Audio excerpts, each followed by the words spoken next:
has Vladimir Putin and the Russian high command dug in their heels and ordered the Russian military to take Toretsk at any cost? Just what exactly is Russia willing to do to take the town, and how can you help Ukraine hold it? I'm Paul, U.S. Army combat veteran. Let's get into it. Okay, so this is a really interesting story that Russian troops have allegedly dug in hard and are trying everything to take the town of Toretsk. And this includes, of course, the only real tool in the Russian arsenal, which is throw more people at the problem. In one report, at least 1,500 people were killed or wounded in Russian attempts to take the town.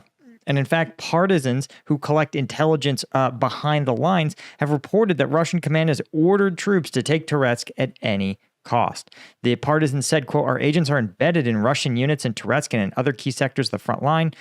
And that is where they heard or were relayed this order that came down from Russian command. Now, if you look at the map, you can see Toretsk is a tough region for two primary reasons. The Russian advance on the eastern side of the town and in the south. And you can see Russian forces are absolutely committed to taking both the towns of New York, a stepping stone to Toretsk, as well as Zalizny. And we know that Russian forces, once they get into these urban areas, they're very hard to dislodge, right? They're very effective. It's at jumping from building to building, right? It's very hard for Russian troops, dismounted and poorly trained, to cross big open areas. That's where they're most vulnerable to things like FPV drones and artillery.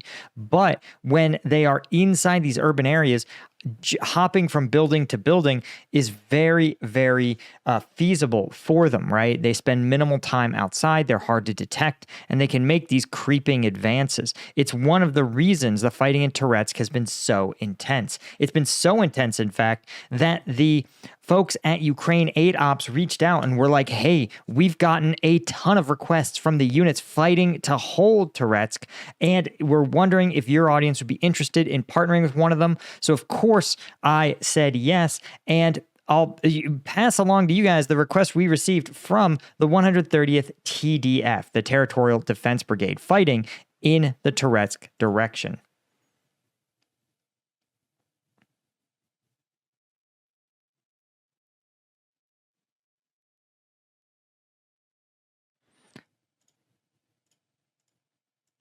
I guess it would help if you could hear. Вітаємо, ми 130-й батальйон сил територіальної оборони Збройних сил України. Працюємо на Бахмутському та Турецькому напрямі. Для ефективного виконання наших бойових задач та знищення окупантів ми звертаємося до пана Пола, до його аудиторії YouTube-каналу Veteran Combat Reacts та фонду Ukraine Aid Ops. Ми потребуємо дронів DJI Mavic 3 Pro, DJI Mavic 3 Thermal, Autel Evo Max 4N, також зарядні пристрої для нього.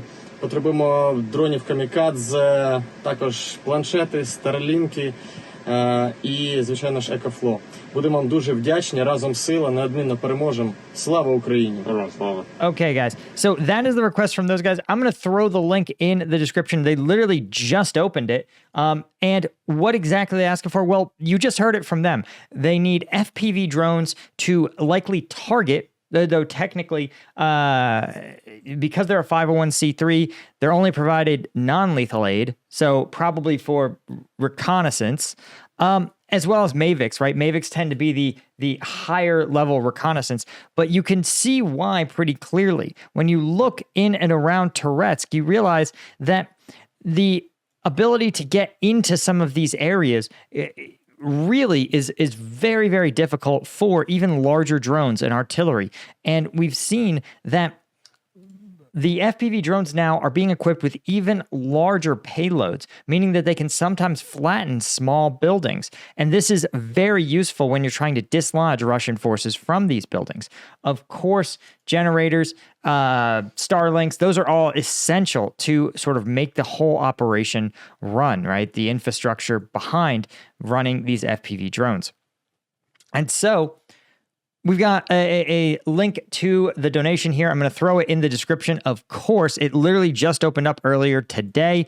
You guys know if you put up, certain amounts, 200, you'll get the brigade patch. 500 get you a battalion flag. 1,000 will get you the signed flag.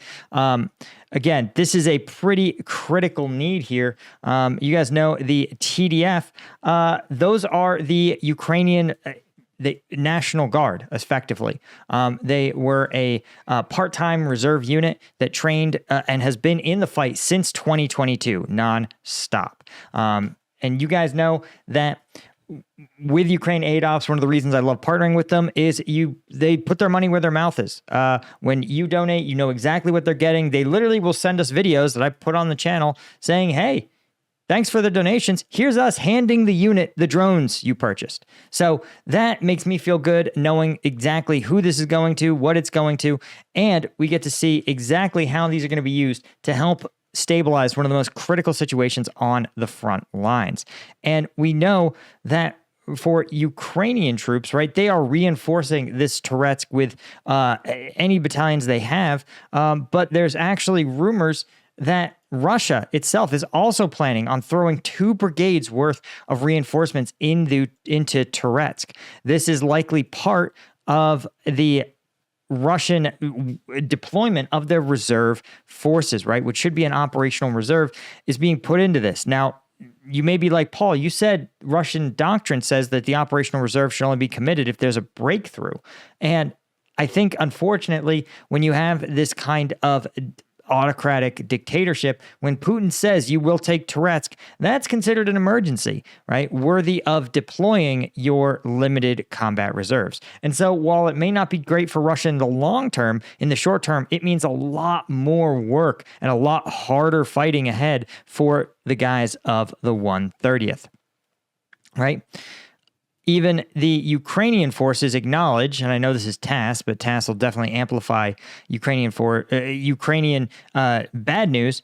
And Syrskyi acknowledged the situation in the Toretsk area is tense, as well as fighting continuing in the Pokrovsk area. Of course, the Ukrainian issue remains manpower. But not so much manpower as much as training throughput. Unlike the Russians, Ukrainians are trying to provide an adequate amount of combat training for these troops because each troop is more valuable, right? Whereas to Putin, he's got a population of like 150 million that he can draw from. So for him, wasting lives, even at a staggering scale, as we're seeing in Toretsk, just simply doesn't really bother him. Anyway, guys, the link will be in the description for that. And we are going to keep you guys posted as this situation develops. Anyway, a huge thank you to the folks at combatvetnews.com, particularly our Colonel tier members like Martin Baum, Gregory Pace, Stuart Abel, Daniel Brown, James Ola, Chris Holmes, and Chris Gorchitz, as well as the Lieutenant tier members. Couldn't do this without you guys. And again, link is in the description. Try to help out these boys from the 130th TDF. See ya. Cheers.